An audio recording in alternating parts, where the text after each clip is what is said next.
Here's your petite filet. Yeah. Here's your chocolate sundae. Anything else? More cherries. I was brave enough to order dessert for dinner, but then I like my health. I want that. Oh, I'm the same way. Someone's food always looks better, but not this time. Oh, how romantic. Are you okay? I want to go home. Well, I'd like to finish my meal. I want to go home. Stop that! Would your date like some crayons?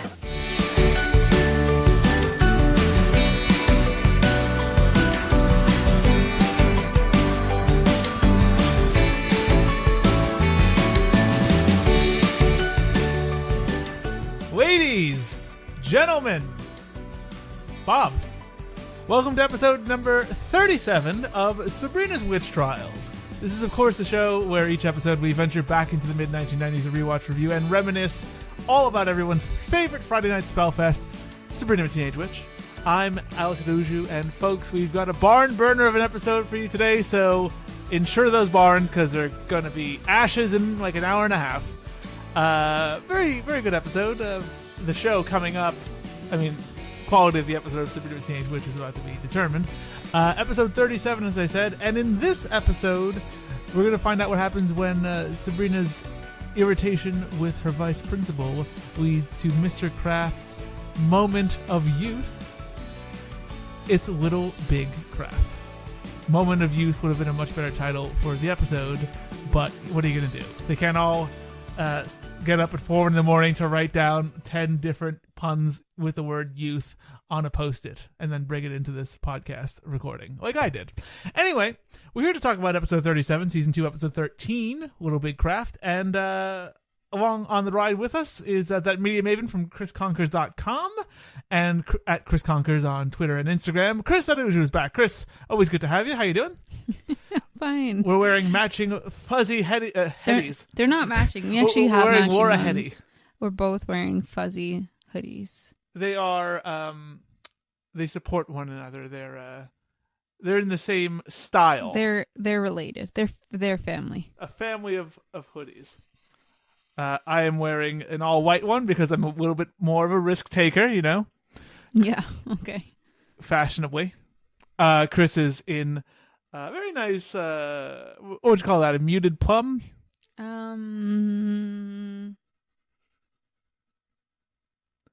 don't know what I would call this. Let's It's call a it weird muted shade plum. of like purpley mauve. Yes, indeed. Fucking of course. Anyway, Chris, like I said, we're back. Season 2, episode 13, Little Big Kraft. We're going to talk about that. But before we get into that, I thought I would tell the listenership about the Sabrina experience I had not too long ago, just a couple of old weeks ago, when I went to a taping of Late Night with Seth Meyers, and go figure, who would you guess would be one of the guests on that evening but Drell himself, Penn Jillette. Penn Jillette was there, of course, with Teller, advertising their show in Las Vegas. He is a very good, interview guest. He is clearly someone who has done interviews for a long time, and, all you have to do is ask him a question he can fill, 8 minutes. Much like myself. And me. And you. Just get us going, and we're like perpetual motion machines when we talk. Just keep it going. But he was a lot of fun, and they did a fun little card trick. He does look a lot older. He has lost a lot of weight. Mm-hmm. You can That's clearly probably tell. why he looks a lot older. And Teller looks exactly the same. That guy never fucking ages. Get it? It's all that no talking, no wrinkles That's around true. the mouth. It's true. Yep. But that was super fun, and I sadly didn't do a Q&A with Penn and Teller, but I was ready. I was like, so tell me about that candle you had to feed on the pilot of Sabrina the Teenage Witch. I was like, or just say anything about Sabrina. Anything. What was your favorite part of working on Sabrina? What's Hilda really like? Were those apples really floating? Why was there all of those leaves on your table in the Witches' Council? What the fuck was that about? Anyway, it was a lot of fun. But, Chris, how are you? You doing well? I'm okay. Good to know. Yeah. Good to hear. We're here, and we're going to talk about Season 2, Episode 13, Little Big Kraft. Chris, you know how we start the episode. You give me a description of this episode of Sabrina the Teenage Witch in a set number of words you've always forgotten and you will always forget. Every single time. And today, 8 words. Chris is what I need from you. 8 words. All right. Ready? Hit me with it, Chris. Okay. Sabrina turns Mr. Kraft young again. Trouble ensues. Good. There's a comma in there, I assume. Period. No, another sentence. Okay. Oh, good. Is that a full sentence? That's 2 full sentences. No, because trouble ensues. There's no. Okay, colon. There you Happy? go. Perfect. I'm always happy when you bring colons into things. Semicolon. Even better. Half the colon, all of the taste. Do it. Chris took a big swig of coffee, and it was the perfect time to make a joke. That is absolutely accurate, Chris. As always, well done. 8 is not easy with this episode. Like, you try and think of one for this episode. I'll give it to you at the end of the episode, maybe, or I'll forget. I will definitely forget. Chris. Al. Season 2, episode 13, the first episode of 1998, actually, first aired January 9th, 1998. You can tell by all the blue eyeshadow. You can tell by all the calendars open to January. Written by Barney Cohen and Catherine Wallach, who I can tell you have also written other episodes, including... Actually, they wrote the first Sabrina film, which this TV series was born from. Yeah, I know. I've seen it. I know, but did you know that they wrote it? This is actually the only episode of the show that they wrote. I've definitely heard you mispronounce her name before. No, you're thinking of another one I've mispronounced. I do it very often, Chris. Are you thinking of Nell Scovell? No. Because I've definitely mispronounced Nell Scovell. I pronounced it Scoville before, but it's Scovell. Anyway, let's get going here, Chris. We open in the Spellman living room where the great old duo of Sabrina and Salem are spying on Hilda as she returns from her date with Mr. Kraft. That storyline's come back where they're dating again. Mr. Kraft tells a boring story about moving to Westbridge in his 72 Dodge Dart, and then breaks out a bit of poetry. Huh? How about that? Man of many interests. Jack of all trades. All of them boring. All boring trades. Or repulsive. He then moves in for a smooch. And when I say moves in, just basically attacks Caroline Ray's mouth to the point where she has to pull a bit of magic to remove the brake from his car so that it goes rolling down a hill and he runs away to stop it. Isn't it your car rolling down the hill? Hilda then enters and asks what Sabrina and Salem are up to, and they immediately give her shit. Sabrina plays the role of Mr. Kraft, and Salem plays the role of Hilda much better, just telling Sabrina to hold her. And Hilda comments on the sadness of the situation as we go to the open. Hey, what are you guys doing? A heavy heart, beloved, I have borne from year to year. Hold me, Willard. A cat is doing an imitation of me kissing my niece's vice principal. So this is my lowest moment. Chris, tell me, what did you think of this opening here? Did you like Mr. Kraft's poem? A heavy heart, beloved, have I borne from year to year until I saw thy face. I honestly don't even remember it. Well, luckily, I already put it in, so listen back and you'll have it. It is actually, I can tell you, because I did a bit of research, it's from Sonnet 25, A Heavy Heart, Beloved, I Have Borne, by Miss Elizabeth Barrett Browning. So depressing stuff. Quite the classic taste by Mr. Kraft. Depressing love. How does he love the stockyards? Let him count the ways. That's a very intelligent reference by yours truly. Great job. I nailed it. I think we can all agree. Chris, what did you think fashion-wise here? Because there's some interesting fashions going on.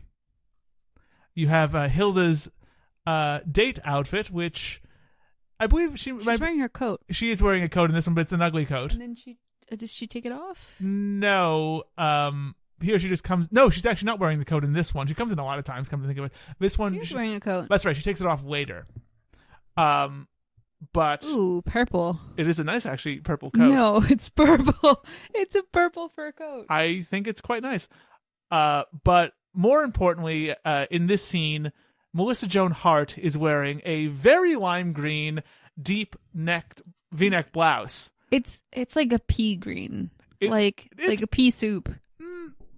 Maybe a little. Also, the fact that it's like velvety doesn't help.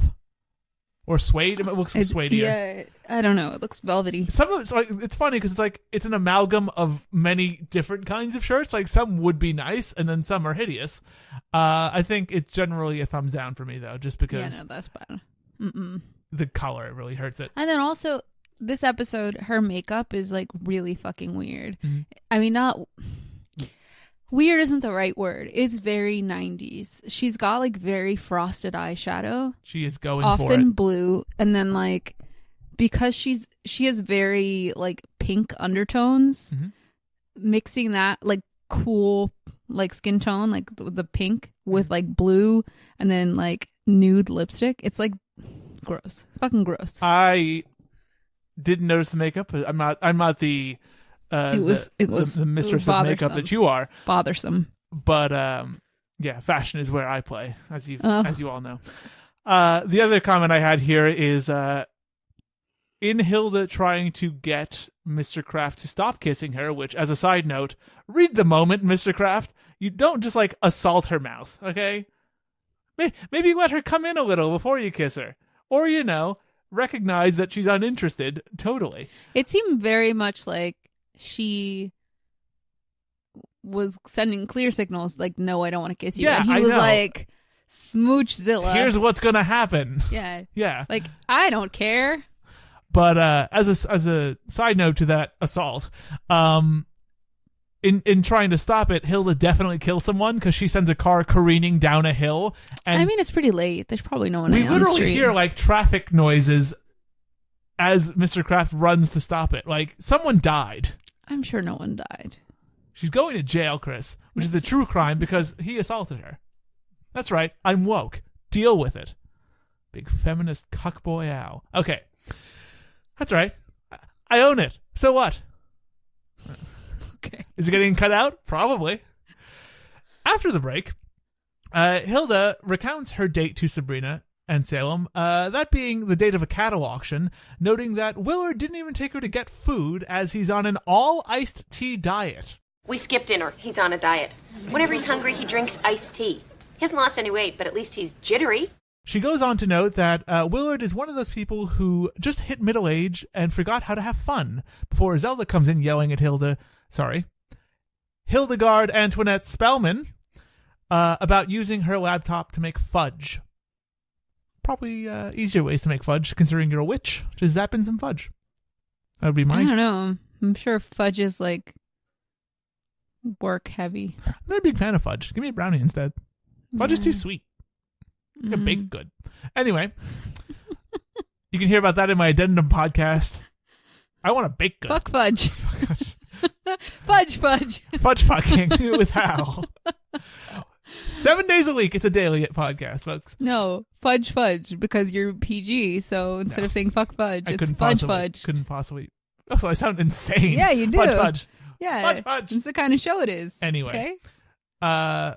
Sabrina says that at least she doesn't have to see Mr. Kraft anymore, but Hilda notes that she's seeing him this weekend as when you get to be their age and when you get to live as long as a witch does, you have an awful lot of Friday nights to fill out. And Zelda just like knowingly nods. That's one of the most relatable things of the show. In the halls of Westbridge, later on the next day, Sabrina tries and fails to get a drink from a broken water fountain when Mrs. Quick offers to give her a bit of help with it by basically judo kicking it. That's not how judo works, but definitely a big karate kick. She gave it a big thwack. She gave it fucks, I'll say that much. Sorry, she gave it fudge. She fudged it up real good. Basically, all that does is get the water fountain to spray onto a nearby boy who overacts the fuck out of that. Like, he looks like he's being born. Like, he has that look at his face when it comes up. It is the most overreacting, but still. Harvey then comes by and notices that there's a sign-up page for a school ski trip. And Sabrina marvels at the fact that the the PTA PTA finally did something cool and wonders how long it'll take for them to fudge this up. And They fudged it up good. they fudge it up real quick as Mr. Kraft and Libby walk by, and she notes that she's so happy that he is the chaperone.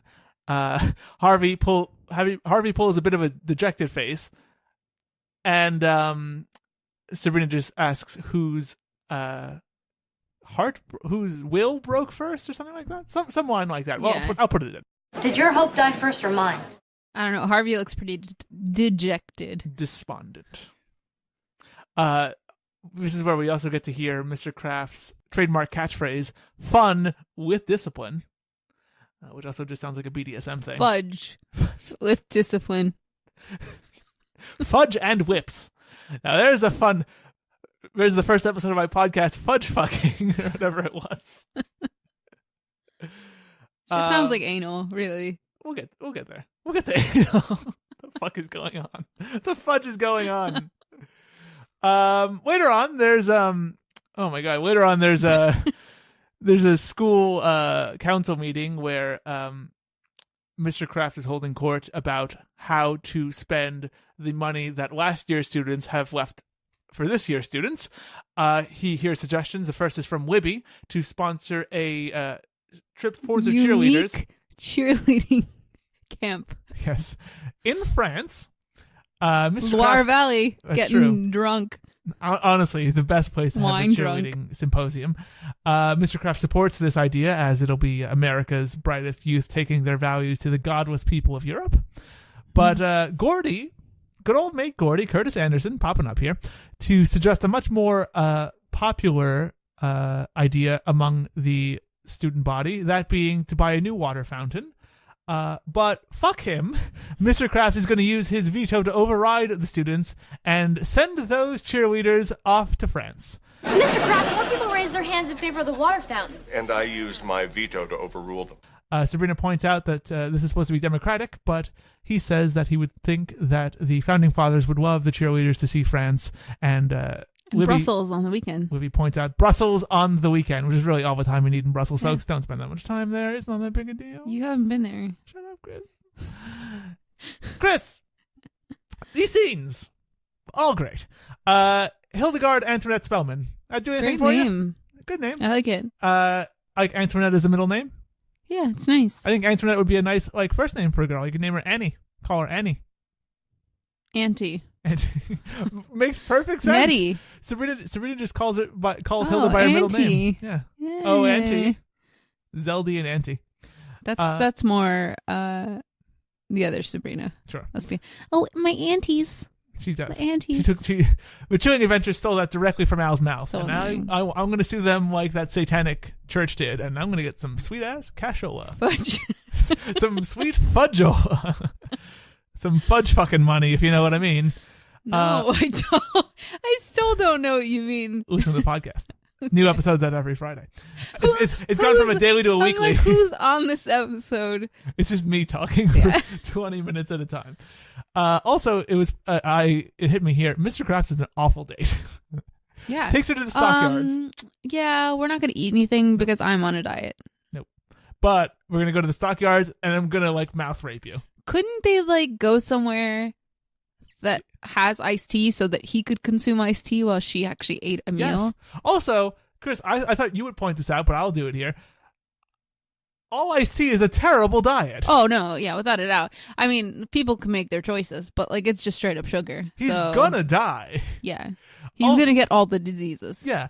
And that also reminded me of when I was a kid in the 90s.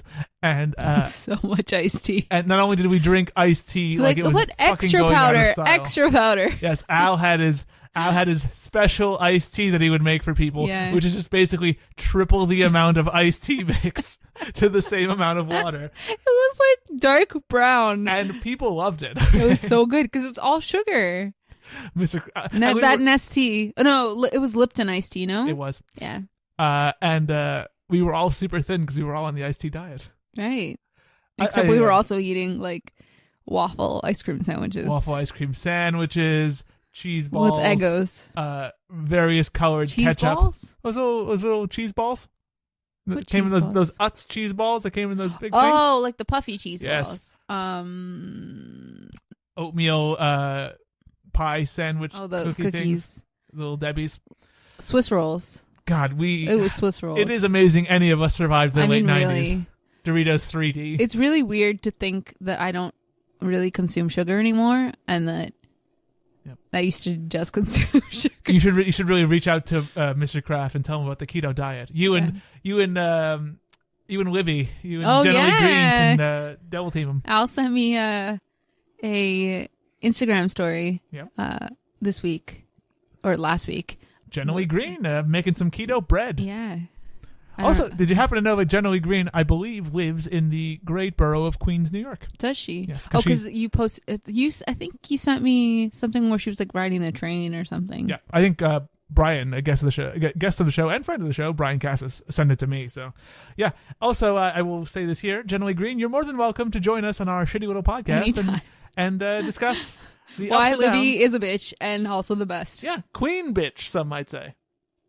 See, now there would be like nothing but like BuzzFeed memes about how Libby is an empowered female protagonist. Yeah. Or like the real hero of Sabrina the Teenage Witch. Except all of the quizzes would have to be volunteer made because they You know what's funny fired is- all of their staff. You know what's funny? is- Al made one. No. What's funny is, in my head, I was like, all right, as soon as Chris is done with this sentence, you make a joke about how BuzzFeed fired 20% of their staff. Fucking beat me to Sorry. it. Oh, they're unemployed and it's funny to me. Also, It's not funny at all. funny to me because I was up for a podcast fellowship at BuzzFeed and I didn't get it. So fuck you guys. Well, they've got plenty of fellowships now. No. because they're replacing all of their editorial staff with fellows. Sure, but they don't have any podcast positions because they literally like cut all of their podcast staff before this. Well, Also, like I said, Fun with Discipline does sound like a BDSM thing. Or it actually sounds like an intro to BDSM book. what? Fun with Discipline. Mm, Yeah, like, oh, tying knots can be difficult, but it's also a great way to get close to each other in the bedroom. but it sounds like Let's it start out wasn't with- actually written by anyone who's into BDSM. No, it was written by Mr. Kraft. Come on. You just see his big smiling face on the back cover with his No. X Games hat. No, I couldn't. Okay. Anything stick out to you in the scene, Chris? These scenes. Perhaps at the meeting, we get to see Gordy again. He looked good. He does. See, at this point, they've realized that, like, ultra nerdy looking Gertie. Gertie. Old Gertie. We changed his name. Ultra nerdy looking Gordy from, like, Geek Like Me, the first big Gordy episode. Harvey looks good. He's okay in this. He's looking swole. That's just, he's got a big baggy. Nah, look at his shirt. shoulders. His expression was perfect. Yeah, but anyway, in this episode, Gordy just looks like more of like an average teenager in the 90s. Yeah, he does. He does. He's got nice Thank hair you. too. He looks really good for like, I don't want to say for his age, but like nowadays he does look really. He still looks a lot like Gordy. It's weird. But how quintessentially 90s that the glasses that they're drinking from iced tea, Yes. they're drinking iced tea from, are essentially almost as big as the pitcher. Yes, and also it's weird that they're just drinking from open glasses, like especially later on when Mr. Kraft is just walking through all of Westbridge with an open cup. He don't care. He should care. He run this bitch. He run this fudge. Also, one last thing. It occurred to me that maybe in 1998, the idea of a cheerleading symposium in Paris sounded ridiculous, but nowadays it just It's makes not like, Paris. well, sorry, France. Yeah. Uh, Loire Valley. we Yeah. find out later it's the Loire Valley, but now it's just like totally believable. Like it's one of the things that Bring It On changed about the world. Cheerleading. One of many. Serious sport. Absolutely. Also, it taught us how the effects of it taught us that the effects of clovers in the atmosphere changes the temperature.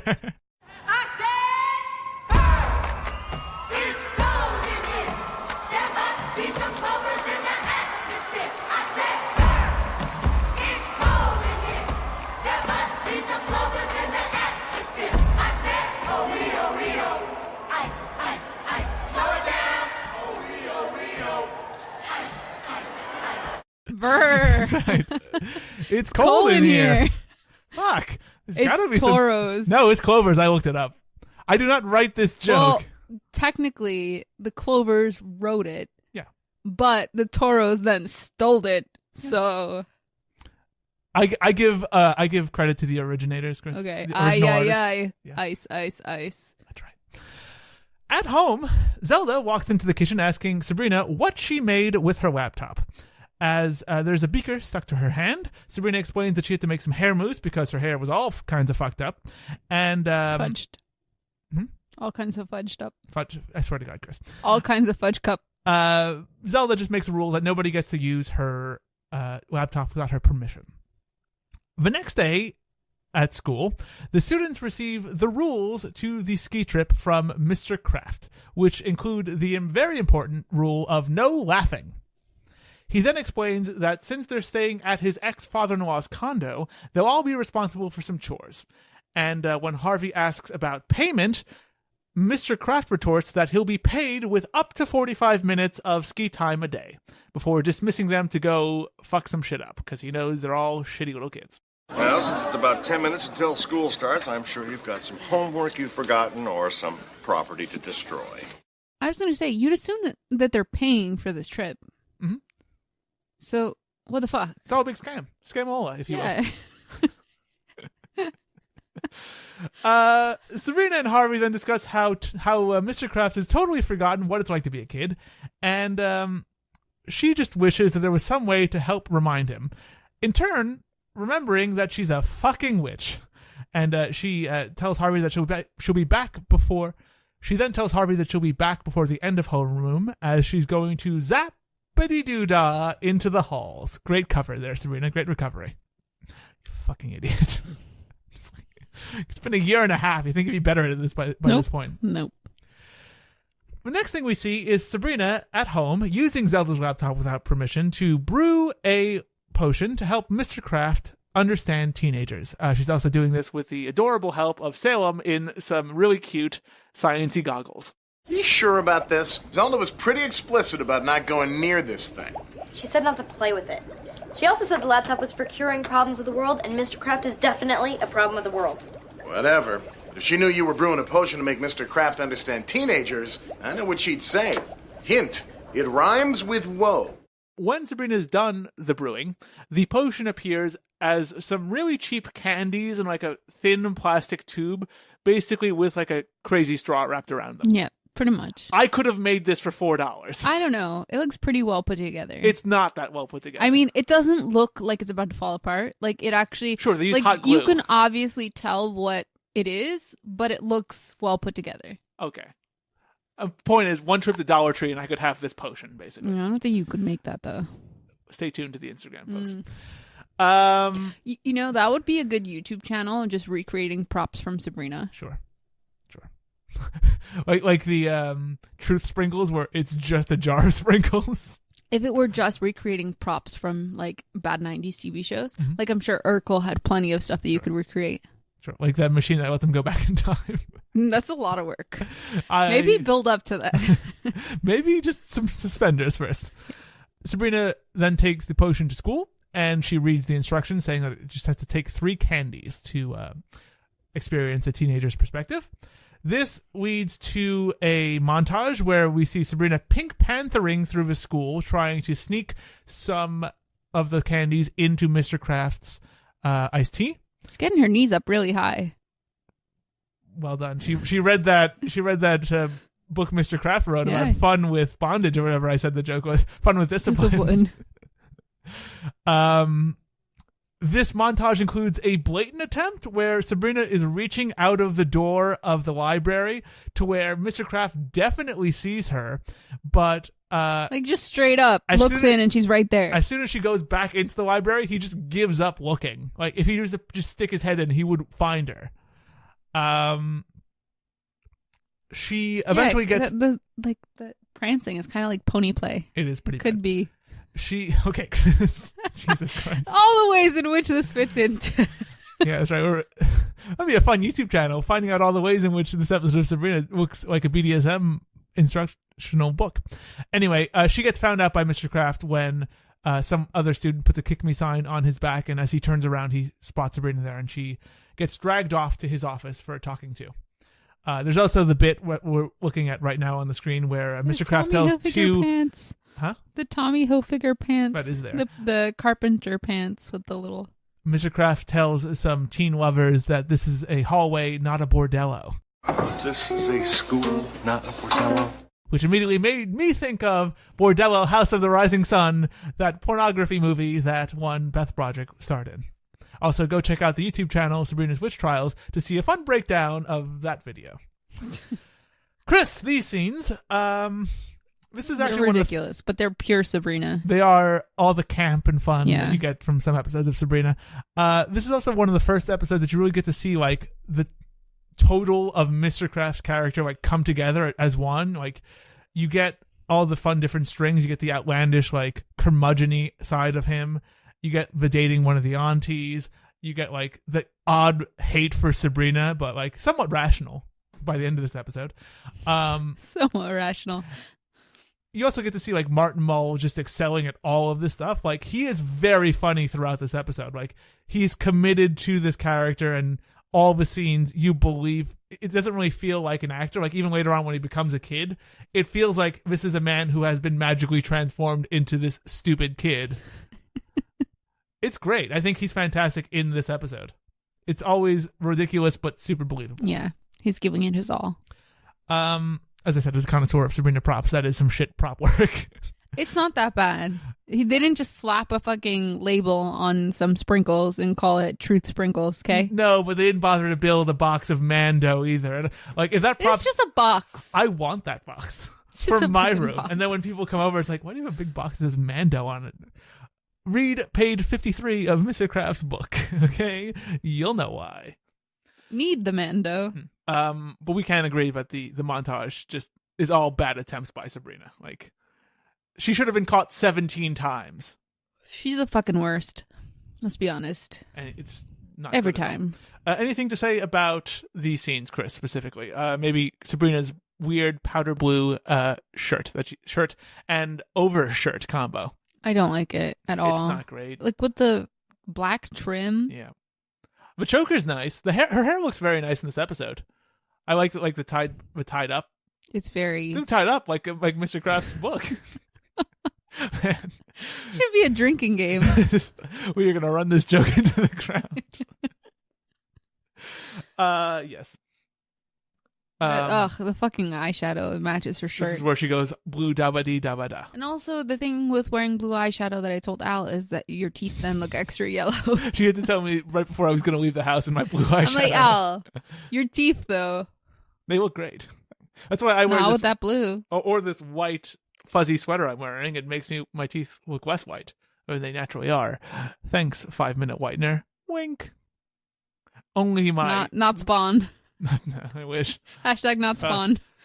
All right. Let's anything else to add here, Chris? Can we roll along? We can roll chug chug along. Okay. Choo choo. Oh, choo choo Like- play. Like Yes. feeding Mr. Kraft medicine.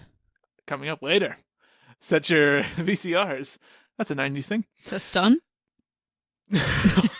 Why does it have this setting? I don't know. I can't rewind. I don't know, the Thomas Crown Affair. That was a 90s movie. Yes, it was. Nailed it. Mr. Kraft. We're killing it.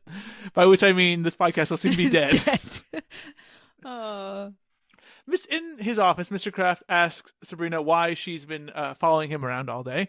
And she explains that she just likes his cologne so much she wanted to buy some for her friend Harvey because they're still broken up at this Still point, fucking folks. creepy to say to your vice principal. Even creepier than just following him around. Your cologne, Mr. Kraft. It's so great that I want to buy some for my friend Harvey. Well, you can think about my Old Spice in detention. But what's my crime? Smelling the vice principal. She then finds out that Old Spice appreciation is going to land her in detention. Mr. Kraft taps his pile of detention forms, but then turns around to get some more iced tea, and Sabrina magically disappears them. So he goes to get more detention forms from the supply closet. This is when she slips him the Mickey, puts the magic Mickey in. Jizz in his juice? Yep. Say jizz in his juice? I did. Why? I don't know. All right. Jeez. That's volume 2 of Mr. Kraft's book. Jeez. She then gets caught, but pours him a drink of the iced tea. Mr. Kraft takes a big old swig, takes a swig of that swill, and immediately gets transformed into a hip young vice principal. He turns on some tunes, and then upon seeing the detention slip, notes that you can feel detention in the room. Sick joke. What is this? Detention. You can feel detention in the room, huh? Later at lunch, Mr. Kraft enters the room, enters the lunchroom, and sits down with Harvey and Sabrina and have a cool chat with the gang. He takes a quick shot at Gordy, who drops his lunch tray, but he's all fun. He's having fun and being cool, and cool Mr. Kraft, no tie on. He starts to tell the teens about his plans for the field trip, that he's packing water balloons, wink, wink. It's more from his book. We need a second joke because we're just running this first one into the ground. And then let's go back to Fudge. He starts to tell them about a time when his toenail came off. Yeah, he does. But got all infected. But Libby interrupts, asking for him to sign the permission slip for the show eating trip. He eventually does so, but refuses to give it back to Libby. Because he's a fucking dick. He does. He is a dick. He instead decides to play monkey in the middle with Harvey. Harvey's one of the other passers, and Libby takes the role of monkey. They pass it around, but eventually Harvey dumps it into some creamed corn, and Libby retrieves it, but Mr. Kraft, continuing on with his dickish behavior, just plays her the smallest violin, playing the saddest song just for her. Gives her that routine. And Sabrina is just jubilant at this, really happy at how Libby is being treated. Chris, we get more obviousness by Sabrina in these scenes. First and foremost, she disappears the stack of detention slips, rather. Mm-hmm. Literally 3 seconds after Mr. Kraft tapped it. If I was Mr. Kraft, I wouldn't think magic, or I wouldn't think that the thing disappeared. I would have just thought Sabrina moved them.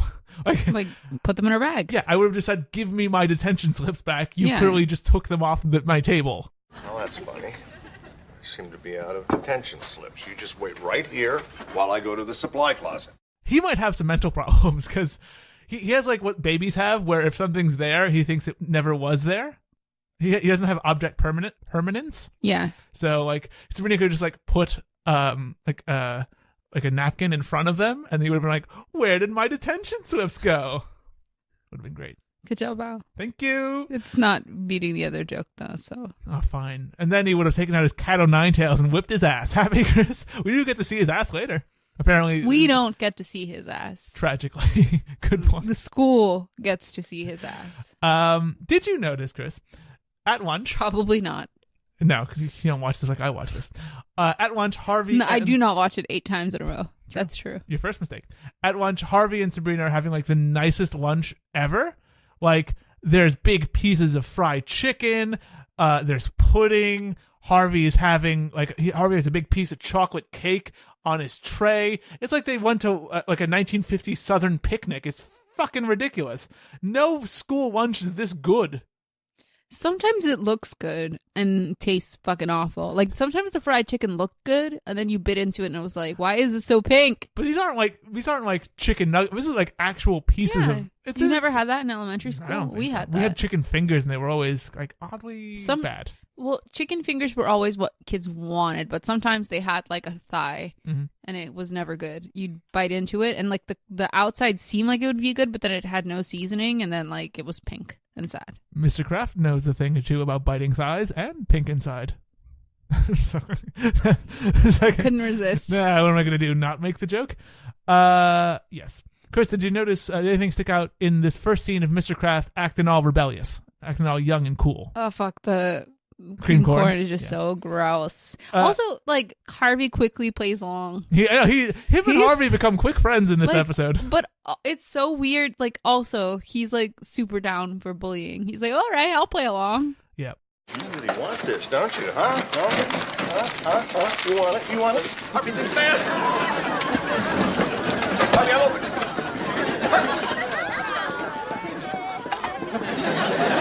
Who was that to, Kinkle? The funny thing is, this is like by far the nicest Libby has ever been in this series. Like, she politely comes over to Mr. Kraft. She's like, can you please sign this? She says please. Yeah. She's already like filled out the document for him, and like then it's like the one time he's an asshole to her, she's being as nice as humanly possible. Which I guess if you think about it, like, it's kind of the way Sabrina acts sometimes, and he's still like a total dick. Like, she's not always awful. No, but sometimes like when she is nice, especially to Mr. Kraft, it's because she wants something. Always. Yeah. I mean, I guess you could say Libby's being that way too. Of course. But this seems just more. I guess. Yeah, Still. it's kind of funny because it's a role reversal. Mm-hmm. Chris, talk to me about your hatred of the smallest violin playing Vasada's song line. I don't hate it. It's just that. So I always do that. Anytime we reference that, because I used to play violin in like 5th grade, I do it with 2 hands, but like very small, like as if my fingers, my index finger and my thumb are together because it's that small. But I do it with 2 hands because that's how you play a violin: bow in one hand, violin in the other. Traditionally, it's like someone rubs their thumb and their forefinger together, and they say that's the smallest violin. Yeah, which makes no fucking sense to me. I'm like, did you literally stab yourself with the bow? Because there's no way that you could play a violin in that way. Like, 2 fingers, very small, rubbed together. But he's just playing a regular fucking violin. That's the weird thing, is like, it's the smallest violin. I'm like, are you thinking like double bass? That's just like a regular violin. Because it's a small double bass. It's like it's maybe even a slightly big viola, but like that is a violin that you're playing. So come on, Mr. No Kraft. one taught him how to do it. Learn more string instruments. Come on, buddy, and learn more about them. It is also a good thing, just to wrap up the scene, it is a good thing that Mr. Kraft gets turned into the kind of teen that like would plan for like a water balloon fight, and not the kind of teen that would try to have sex with teen girls. Oh yeah. Because I mean, if you want him to, like, if he just starts acting like a teen, he might start going after teen girls. Nah, he's into the older ladies. He likes the cougars. Good point. Yeah, he's what's his face? That redheaded guy. Gordy? From Riverdale. Oh, Archie. That redheaded guy. Yeah. You know, that one. Great job, Chris. You've done it again. At home, Sabrina tells Salem all about Mr. Kraft playing Smells Like Teen Spirit on his nose. Here we are now. How would you do that? Entertain us. You do it.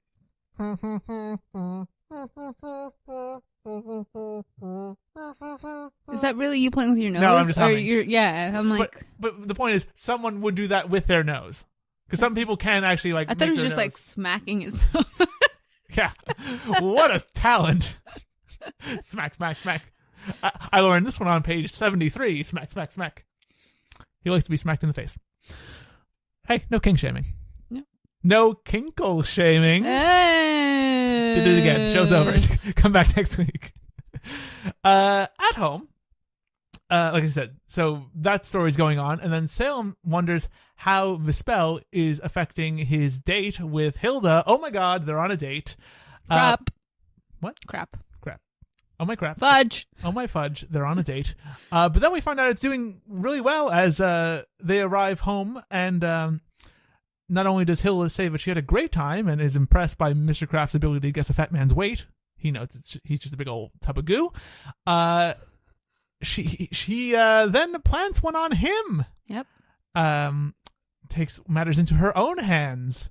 And Mr. Kraft with the great celebratory line of "Touchdown, Kraft." Touchdown, Kraft! That's what all guys do when they get kissed. In their heads. No. Right out loud. Out loud. It's really annoying. That's why everyone just tries to get kisses at football games, because you don't notice it as much. Yeah. All right, back to the king jokes. Okay. Hilda then just comes inside and is like, "Oh my god, I love Willard Kraft.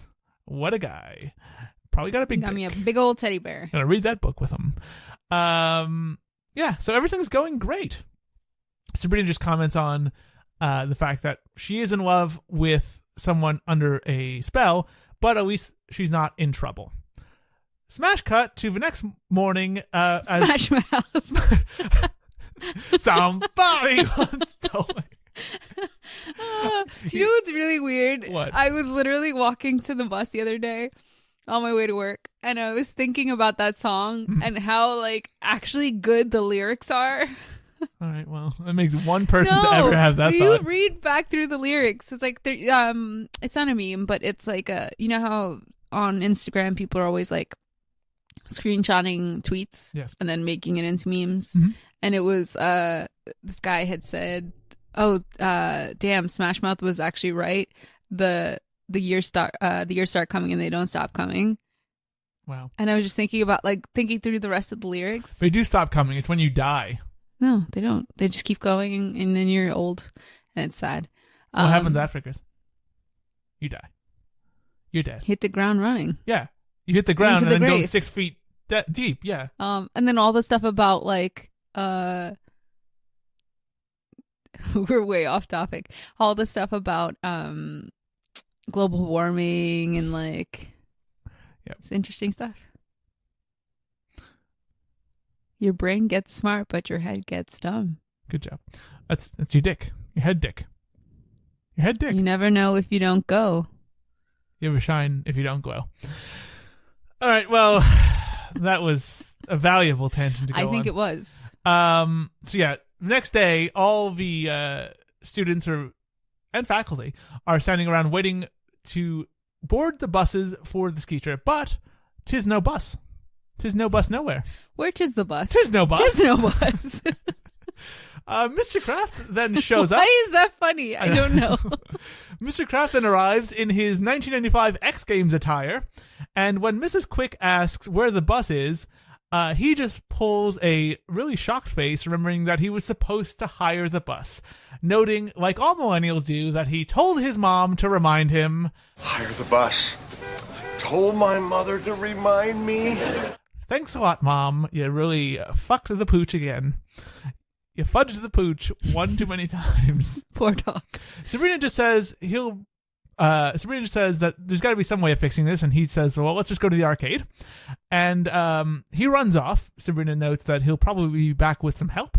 And Harvey just says, sure, right after he stops mooning them. And we close there, and we then cut to the next day at school, where Sabrina sees some more unintended consequences of her spell. That being that the school is covered in shit because the janitors are on strike, the power goes out because Mr. Kraft didn't pay the bill, and most egregiously of all, worst consequence of all, Mr. Kraft rides through the halls on a bicycle, assigning students a report on last night's Team Knight Rider. That's enough butt brains. Everyone has to write a report on last night's Team Knight Rider. Come on, Mr. Kraft. We all know what happened. Those 5 cool characters and their awesome talking cars, or one of them had a motorcycle. Yeah. Did one have a boat? No. Why do I remember one having a boat? You know what?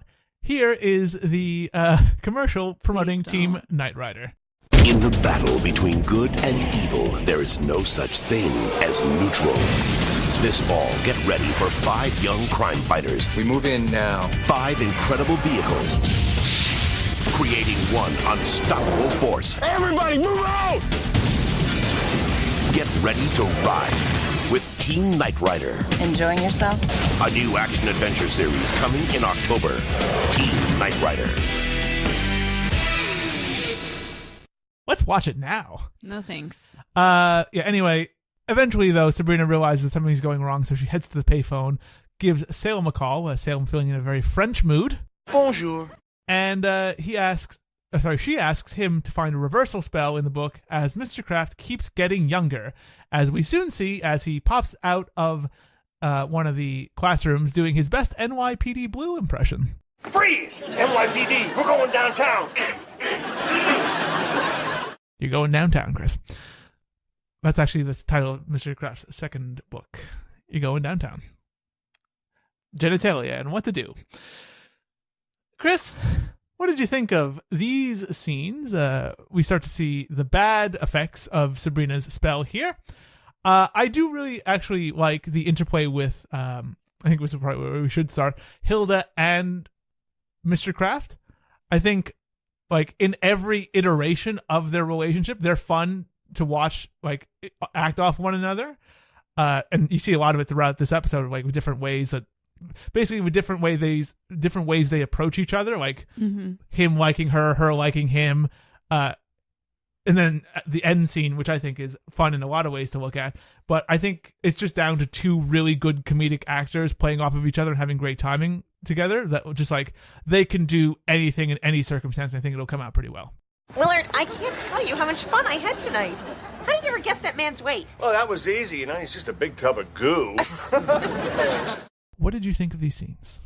What stuck out to you here, Chris? Mr. Kraft's outfit. Oh, let's talk about it.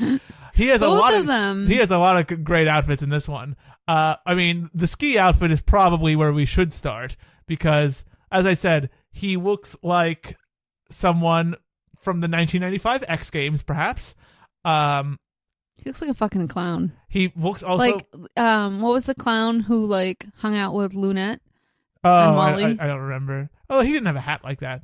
He had No, red he hair. didn't, but he looks like a fucking clown. He was a delivery man or the postman. And he had a bicycle helmet. He's got Mr. Kraft here, purple. How would you describe this, Chris? You do it. He has a yellow, red, and purple striped polo over a, would you say goldenrod yellow? Sure, yes, that was the long color. sleeve shirt and purple utility pants. Yeah, like ski pants. They're not that quite, have like red. They're kind of overalls. No, they're ski pants, but that have like suspenders attached. And a big yellow hat. A fucking Pikachu head. Kind of. He looks like he skinned a Pikachu and put it on his fucking head. Yeah, he keeps himself. That's right. Those electric types are good for keeping your head warm. I also said, does he have like Converse on? Yeah. He has Converse-esque shoes. I said that he also kind of looks like someone at a Vanga Boys concert. Oh my god, yeah. New York to San Francisco. And inner city disco. And then Harvey's outfit, though. Harvey's doing all right. Also, we get to see one of my favorite things where Mr. Kraft... It's too cool for Harvey. A little bit. That's not something Harvey would wear. Mr. Kraft just like enters the scene and high fives Harvey. It's one of my favorite things, and I don't know why. And the like red and black striped patches on his knees. And in terms of skiing outfits, I think Sabrina is actually wearing the same outfit that she wore when she goes to ski on Mars. It looks very similar, which makes sense. I appreciate that, like, reusing of clothes because, normal teenage girl. Mm-hmm. Also, Libby looking like straight up Violet from Willy Wonka. True. Very specific outfit that she's wearing, but I think she looks good in it. Then we go to the second Mr. Kraft outfit, as you noted, and this one is more like, I would say, cool 12-year-old in 1993. This wasn't the outfit I was talking about. Wasn't it? No. Oh, well, let's talk about this one.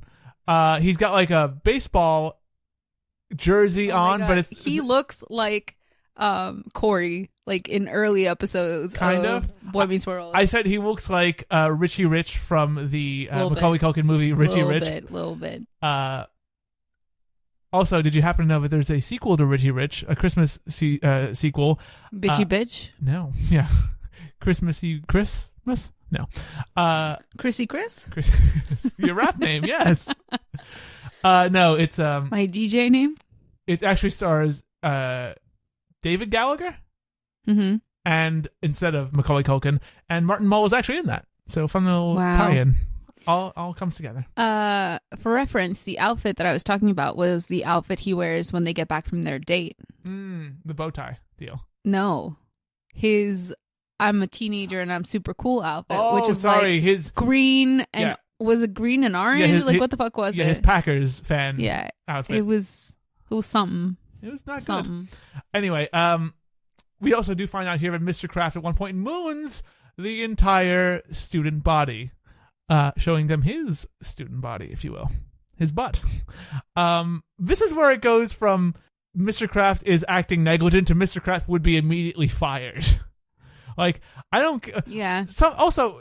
It was the 90s, though, Al. It gets lost in all this. Mr. Kraft is only the vice principal at this point. Yeah. There is a principal. Principal LaRue is the principal. But Principal LaRue doesn't seem to ever be around. No, but, like, he is someone who seems like he would, like, avoid all conflict-like situations, so he would just fire Mr. Kraft immediately. Like, he does so many things in this episode that would immediately get him fired. People were just less litigious in the 90s. Like, playing Keep Away from Libby probably would get him a talking to, at least. But bearing your ass to a bunch of students? Yeah.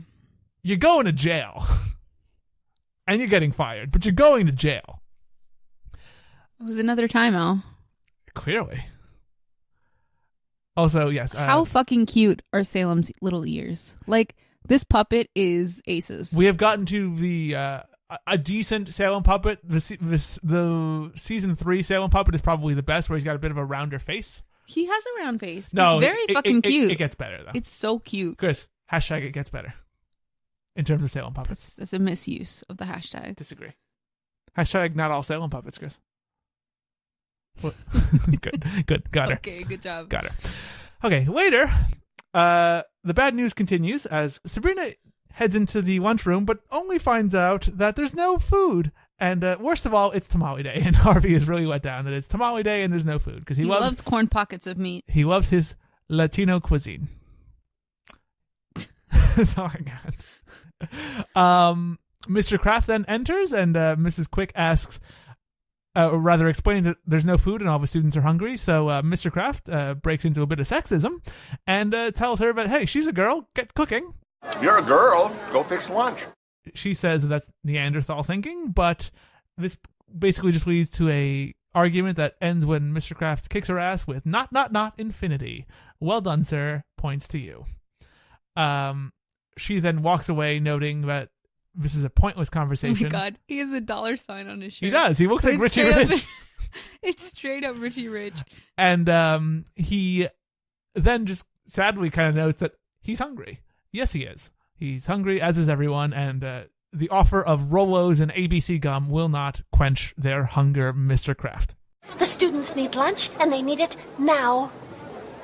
Well, I have 2 Rolos, a Jawbreaker, some ABC gum, and I'm willing to share. We then cut to the classroom where Miss Quick explains that they have to study for their statewide tests, which are in a week, but quadratic equations are important. But fuck all that noise, because Mr. Kraft comes over the loudspeaker to apologize for the lunchroom situation, which definitely wasn't his fault, but he comes on to make amends by giving them 3 weeks off. Head home, don't come back for 3 weeks.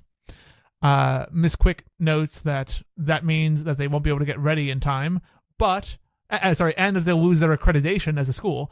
But Sabrina just celebrates the fact that they get to catch up on their soaps.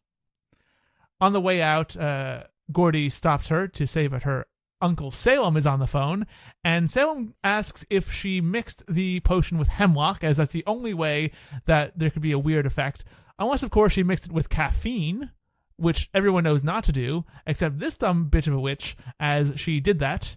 And Salem goes on to explain that now that combination causes the container to absorb the potion, so now every time he makes more iced tea, Mr. Kraft gets more potion.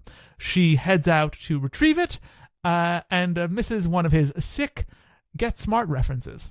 I have to get that carafe. Yes. And be careful, 99. What? You are so young. In Mr. Kraft's office, Sabrina enters to retrieve the carafe, only to be startled by Mr. Kraft popping out of his very nicely made fort. She turns down his attempts to play tag and is even less interested in his attempts to play pain tag, which I will let Mr. Kraft explain for you here. All right, pain tag. If I catch you, I'll give you pain. I don't want to play! Indian bird! It definitely belongs in his book. I was going to say, Yeah. Also sounds like a BDSM thing. Yeah. Sabrina gets a bit of revenge with pillow tag by basically smacking him with a cushion. Later at home, Sabrina enters and Salem asks if she got the pitcher back. She says she didn't and eventually decides that she has to ask an aunt for help. Salem suggests Aunt B, although Sabrina eventually finds Zelda at work at her laptop, where she asks a hypothetical question about hypothetically removing a potion that someone put on someone else. Zelda sees right through her bullshit because it's season 2. She knows her niece. So fuck up. That's right. And Sabrina turns down her suggestion of just telling Zelda the truth and instead asks where Hilda is, only to find out that she's on a 3rd date with Mr. Kraft. So if he plays his cards right, he might be cracking that book open. Might be having some fun with discipline. That's right. He might be having some pain tag, if you know what I mean. Sabrina is just terrified at the thought of them on a date. Chris. So much to cover here, much. And we'll do it real quick. Apparently, part of being a kid is just blatant sexism, where it's like, yeah. I think you don't pick up on it as much as a kid, but it's definitely there. It's true, but like this is one of the only times where it's like, as hard as Mr. Kraft is, rather as hard as Martin Mull is trying, he doesn't make this seem like an adult not being sexist. Like this just feels wrong. Yeah. Also, yeah, there's not a chance in hell that Harvey's ever had a tamale in his fucking life. No. You don't know. No way. He's not going to like some Colombian bakery in Westbridge. He might. He's not. Getting out in Mojanas every day. He also likes he goes to the Puerto Rican place, gets some mofongo. He's all around the Latino cuisine. That's right. That's his jam. Harvey should come visit Jenny Green in Queens, and she can get all of the stuff, all that stuff there. Speaking of outfits, though, Chris. Oh my god, so many.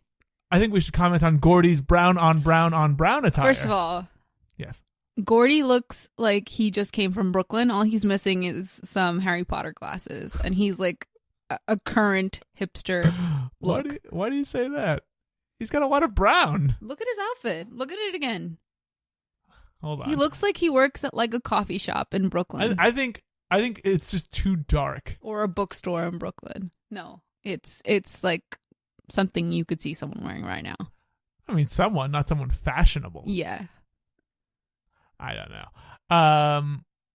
Like the really tall, brainy, like bookishly cute. Mm-hmm.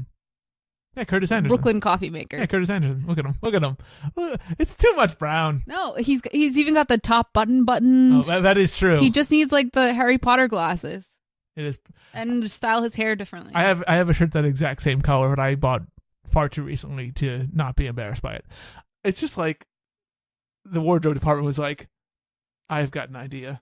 Gather all the brown. Yeah. Let's make him look like he's boring. Let's make him look cool in 20 years. Yeah. Good point. Ahead of his time. And Sabrina's outfit.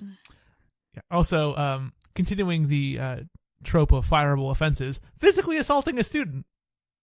Chris is just pulling. Yeah. He's going to jail, Chris.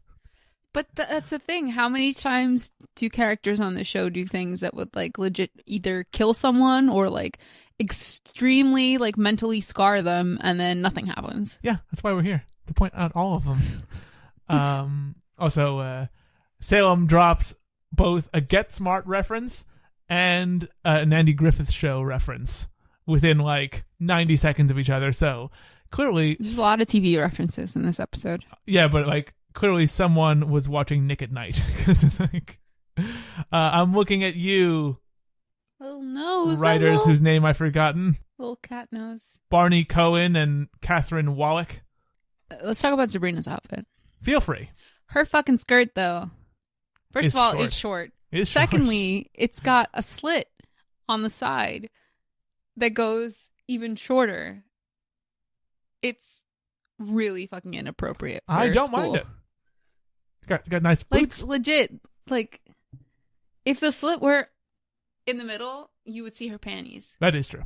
It is like upper thigh. It's already a mini skirt, and it's a mini skirt with a slit. If she was wearing like boy boxers, you would see her legging.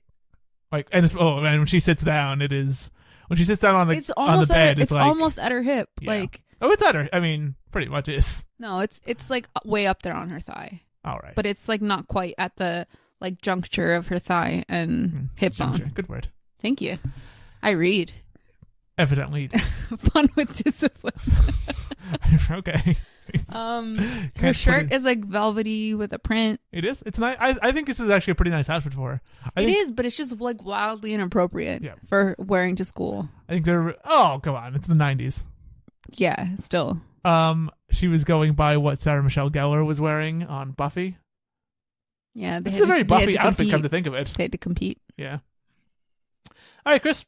We then head over to the date where. I also really like Hilda's top, Me Zelda's too. top. That blue, Yeah. it's really nice. Because the crisscross. The nice pattern on it. Yep. Beth Broderick always looking great. It's a shirt with a skirt, right? Yeah, Okay. I think so. I was really trying to figure it out because it kind of looks like a dress, but I think it's a top and a skirt that just happen to be the same color. Gotcha. So we're back at the Custer Steakhouse where, if you remember, Chris, they had their first date. I do remember. That's right. And I was kind of like, I remember Booths being here. That's true. But the waitress is the same. Yes. But I feel like you could have easily just been like, this is a different part of the restaurant. Exactly. And in fact, in this exact set will appear later on in the band episode when Hilda gets a job as a fiddler at the steakhouse.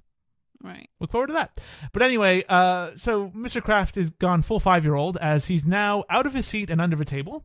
As Hilda tries to get him to calm the fuck down, he does all the kid stuff. He sprinkles salt into some water, drinks it, then spits it out. He starts whining, and when the food arrives, her filet and his chocolate sundae. Filet. Very good. Thank you. We get it. Petit. You went to France. No, you went. it's You had a little filet. cheerleading symposium, and you went to France. We all got It was it. all up in that Loire. Basically, when the food comes, he starts eating it face first like a pig, and then upon seeing her filet, says he wants some of that. He gestures, and he gets whipped cream all over her nice black shirt. Mm-hmm. Fun with discipline. Very good. Whipped cream factors in there. No wonder he wanted... and also, he went face first. He wanted some of that. He did. That's all I've got to add. That is true. Well said. He then gets a taste and spits it out. More fun with discipline. He then goes back to the ground saying that he's bored. The waitress asks if she would like some crayons for her date. And then eventually, after asking for a rush order on the more cherries that Mr. Kraft asks for, Hilda realizes that Sabrina is probably to blame for this. Everything's her fault. Pretty much. It was so much easier before she moved in. Hilda then arrives home, and Salem gives her some shit about all the food on her shirt. She explains that Mr. Kraft is asleep in the car and then asks Sabrina what the fuck she did, what the fudge she did. Sabrina tries to get away, and Salem immediately is just like, hey, she talked me into it. What am I going to do? We then cut to all the witches around the laptop as Hilda and Zelda, as Zelda is cooking up an anti-aging potion, which hilariously includes Miami Beach tap water. Nice touch. 1 part prune juice, 1 part Miami Beach tap water, just a pinch of Buddy Epsom salt. And Sabrina agrees to give it to Mr. Kraft as she's the one who caused this whole commotion. This I feel potion, like it should really be Boca Raton water, like Miami Beach. Yeah, there's old people in Miami Beach. Dun, dun, dun, Sorry, I dun, dun, dun, cut you dun. off when you were about to make a joke about Potion commotion. Yeah. That's actually the name of a Sabrina video game. She puts that potion into motion. No, not at all. She then begins. Well, I guess she does actually, because she makes some choo-choo sound effects and feeds him like he's a baby. Locomotion. That's right. Potion into locomotion. Fuck off. Win. Yes. Chris won. Al nothing. Al 38. Yeah. So she gives him the potion, and upon taking the potion, he notes that choo-choo sound is going on her permanent record. He then comes to and asks what the hell's going on and why he's there. And Hilda covers, saying that he passed out during dinner and that she had to dive over the nachos to stop his fall, which is why she's covered in whipped cream, not the sexier reason. And potatoes. He demands to buy her a dinner to make it up to her, and upon the other Spellmans nudging her, she eventually says yes. Mr. Kraft then takes Sabrina aside and says that something very odd is going on here, and she just covers as that being related to his potential head injury. But he says that they'll revisit this later, and then tells Hilda that he'll pick her up on Tuesday for Black Angus night at the stockyards, giving her the devil horns, or Angus horns, whatever. And he heads out as Hilda just says to Sabrina that if she comes home with a steer, it's staying in her room. If I come home with a steer, it's sleeping in your bedroom. Chris, Martin Mull playing a kid, pretty damn good though, right?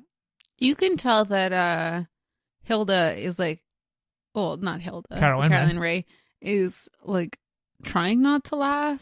Like she's like really into it, but then also kind of like. I think it's actually a really good performance by Caroline Ray in the scene, because I think it perfectly like captures the exact tone of someone who's like, this date is going off the hinges and something weird is happening, but also like trying to balance that against the fact that she does like him now. Yeah. So it's like, I'm not going to lose my shit on this idiot right now, but this is way too much patience. She, in all honesty, like she should have just wrapped this date up way sooner. But like, I think it is a nice like balance of where like this is what it would be like if you were out with somebody who you genuinely like, but who is just acting insane. Yeah. You're really trying to like, all right, maybe it's just like this weird one-time thing. Let's get past this, but like it just keeps getting worse. I think it's like she captures that perfectly in there, and I think Martin Mull, like all of the kid stuff is fun. Like the way he like rooms his chair under the table is really fun. I like that a lot. I don't know what portion of this is like written for him, which part of this is just improv. I mean, he's been doing comedy for like 30 years at this point almost, so like he's talented, and I think it all comes off as fun and believable. The lesson here is the thing that I have an issue with, as I often do with these season 2 episodes. It's like Zelda gives us the lesson, that being that you don't change people's personalities, and if you do, don't mix it with caffeine. Right. You don't change people's personalities. And if you do, you don't mix it with caffeine. First thing, you literally just undercut your lesson by going, okay, just change it, but just don't fuck it up, all right? Just do it right. And the other thing is, like, this show, like, half the time, they use magic to change people's personalities one way or another. True. By teaching them lessons. Like, you do that. Like, the one that came to mind was the Cat Showdown episode, where, like, Sabrina forces that judge to reveal that he's being blackmailed, and also uses magic to teach him that he should love his bald head. But that's actually a good episode. It's an okay episode. It's a good episode. I think it's probably on par with this one. Fucking love that episode. But yeah, the point is, the Spellmans always use magic to change people's personalities. They just think they're doing it for the better. But yeah, I mean, Sabrina thought she was doing it for the better this time too. She always thinks she's doing it exactly. For the better. That's why and this it's lesson always makes no just sense. about like making herself happier. It's like, it's always, how can Sabrina fix things for herself and fuck everything up for everyone else? Like, her whole class missed the trip. Like, and had to see Martin Mull's ass. No one. She couldn't she have done something to actually get him to fix the water fountain? Or like, she could have just, aside from the fact that she could have literally just magically fixed the water fountain. That's true. Or magically made the bus appear. She has magical powers. Literally, she makes the water fountain shoot at her vice principal instead of fixing it. Yep.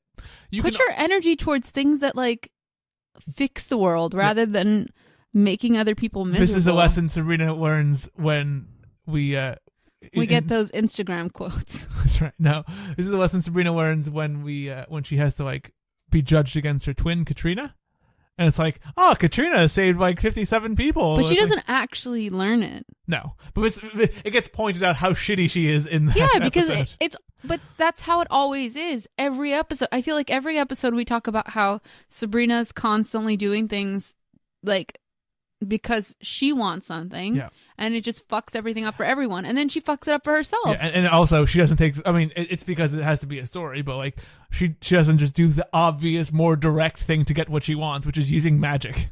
Like, just fix the water fountain. Just do it. It'll take no time. And also, she suffers from the same problem that a lot of fucking people suffer from, where she doesn't read things fully. Also that. Like, you should know before you do a spell, what not to do. Measure twice, cut once, Sabrina. Come on now.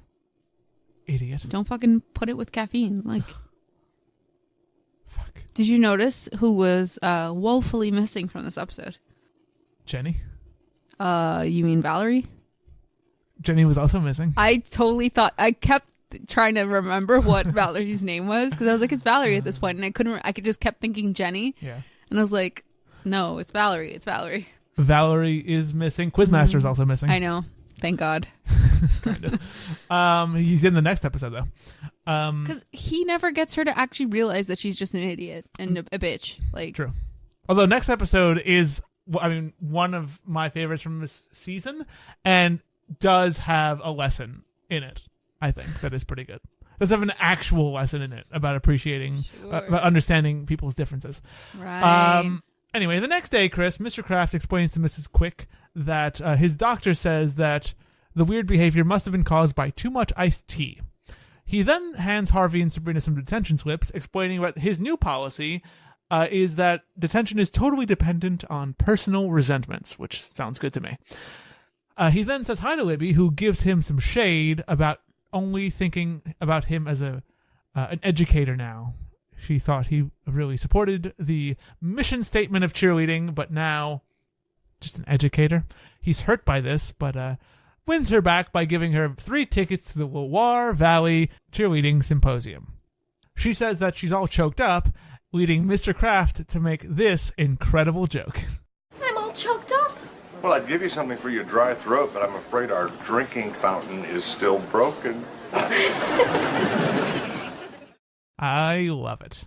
Sabrina and Harvey then realize how good it is to actually have the old Mr. Kraft back, because now they have a clean school to actually learn in. And Harvey adds that they should be grateful for him. So just for this, Sabrina zaps the water fountain, as Chris noted, covering Mr. Kraft in water. And Sabrina just adds that now she is grateful, as he freaks out and chases them through the halls to end the scene. As the credits roll, Sabrina complains about the punishment Zelda gave her for all that she did, that being having to make Limburger frappe. She notes that it smells like something that's already been eaten. Salem just says that it's not that big a deal, taking a big whiff and immediately passing out. Sabrina gets scared and runs to get her aunties, as Salem pops back to life, noting that he's a genius, and beginning to eat the cheesy concoction as the episode closes. Salem, she didn't want it. You could have just asked for it and she would have given it to you. Now, just be direct, Salem. It's the first lesson in Mr. Kraft's book. Be direct about what you want. Limburger frappe. Chris, the one note I have here is just when it looks like Mr. Kraft is going to be unchallenged for his win in the Back of the Linen Closet Award, Harvey comes screaming back and will not be denied consideration. This fuzzy woolen button down that's cream with black mousse all over it. I thought it was reindeer. Nah, well, they look like mousse to me. But it's at once both fucking ridiculous and oddly fashionable in early 2019. Would I wear it? Maybe. You probably would. Again, I feel like most outfits in this show, you just throw on some Harry Potter glasses and it's Al. It's Al. Broad shoulders, Harry Potter glasses. Yeah. There he is. Some brown shoes, dress shoes. Mm-hmm. You're good to go. Mm-hmm. Some nice brogue boots. Chris, did you want to comment on Libby's snakeskin jacket here? No. That's fucking gross. Did you have anything for these last couple of scenes? Sounds like no. So let's go. I'm really trying to think. I don't know. I don't think so. Okay. I feel like it's just more of the same shit over and over again. Speaking of more of the same shit, you know how we end every episode of The Witch Trials, Chris? The ending awards, and of course we start. We didn't see the Back of the Linen Closet though. Well, we'll get there. Okay. We're going to the ending ceremonies here, where we start off with the TGIF rating. We rate this episode and all episodes of the Teenage Witch Show, Sabrina, on the TGIF scale. The This Good I Feel scale, 1 to 5 scale. Each episode has a corresponding TGIF show. 1 to 5 is a You Wish. 2 out of 5 is a Teen Angel. 3 out of 5, a Hangin' with Mr. Cooper. 4 out of 5 is a Family Matters. And 5 out of 5 is a Boy Meets World.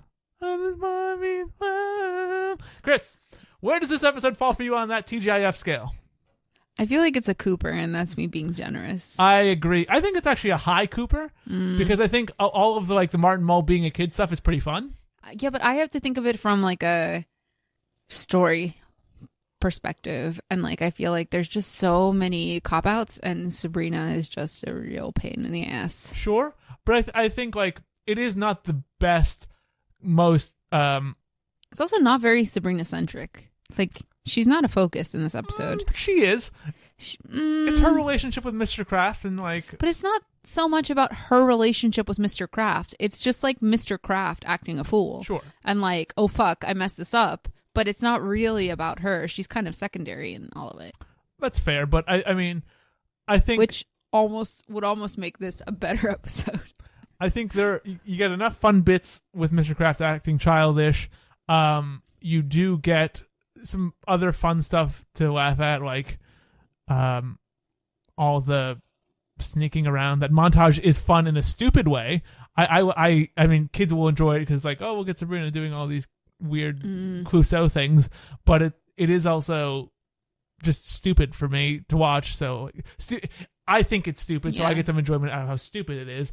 But yeah, I mean, in terms of like idea, it's an okay concept for an episode. Is it the tightest script? No.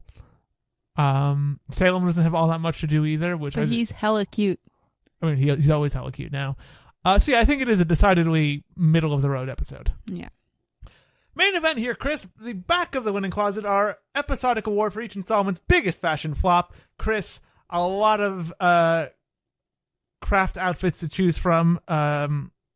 You also have that Harvey outfit. You have the whole gamut of outfits to choose from. Not that many bad ones aside from Mr. Kraft, though. Who gets your back of the winning closet award? It's Mr. Kraft. Yes, but what outfit? Specifically, and I feel like it must be, it's the ski trip outfit.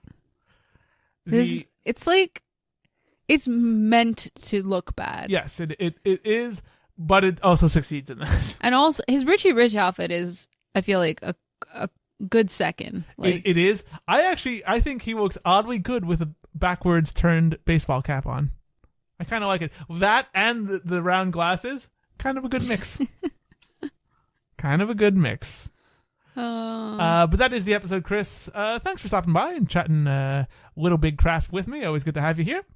Of course, people can check out what you're doing over at Chris Conkers on Instagram and Twitter and on chrisconkers.com. Check her out there, folks. Check out all of the stuff she does there. And follow us at Sabrina's Witch Trials on Instagram, at Sabrina's Witch Trials on Facebook, and at Sabrina Podcast on Twitter. Also, follow us everywhere you can, including on YouTube and your favorite podcatcher. And review us in all those places and subscribe and like and everything you can do. And, of course, next episode 38, obviously. Season 2, episode 14. One of the best. One of the probably most remembered episodes, I think, in a lot of people's minds. 5 easy pieces of Libby where... Sabrina has a fun tour through the life of one Libby Chesler, and it's really great. I think that one is very montage heavy, though. I think there's like 4 of them or some ridiculous number in there. But we will check it out next episode, and until then, I want to say thank you to everyone for listening, and thank you to Chris for stopping by again. And until next time, we will see you in the other realm. Hi, Aunt Hilda. How was your date? Great. We threw softballs at clowns. We held hands at the fun house. We spit off the monorail. I'm crazy about Willard Kraft.